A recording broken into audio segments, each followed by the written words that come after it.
माझे खूप सारे फ्रेंड्स आणि मी स्वतःही लास्ट काही वर्षांपासून कंपन्या ड्राईव्ह करतोय.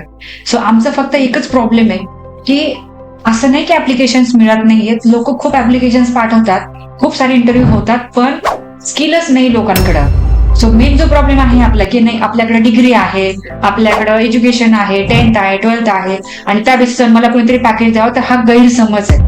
सो फ्रँकली म्हणजे जे आपण म्हणतो ना की नाही, मला जो कॅन्डिडेट पाहिजे तर त्याला कोडिंग यायला पाहिजे, डिझायनिंग यायला पाहिजे, डेव्हलपमेंट यायला पाहिजे, असे लोक फार कमी आहेत. त्यामुळे आता जे मार्केटमध्ये जे चाललंय ना की रेसेशन चालू आहे, ओपनिंग नाही, हे एकदम चुकीचं आहे. फ्रँकली हे एकदम चुकीचं आहे, एकदम रॉंग आहे.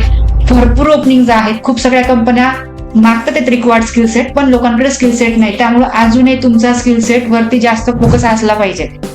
जसं की 3 मध्ये सांगितलंय की तुम्ही आधी स्किलच्या मागे पळा, म्हणजे तुम्ही आधी तुमचं नॉलेज अपग्रेड करा आणि मग पैसा आपोआप तुमच्या मागे येईल. हे अगदी करेक्ट आहे. त्यामुळे प्रत्येक स्टुडंटनी ज्यावेळी त्याची डिग्री पूर्ण होईल तर त्यानंतर त्यांनी स्किल सेट अपग्रेड करण्यावरती फोकस केला पाहिजे, आणि त्यासाठी आपला रेझ्युमे फार स्ट्रॉंग असला पाहिजे.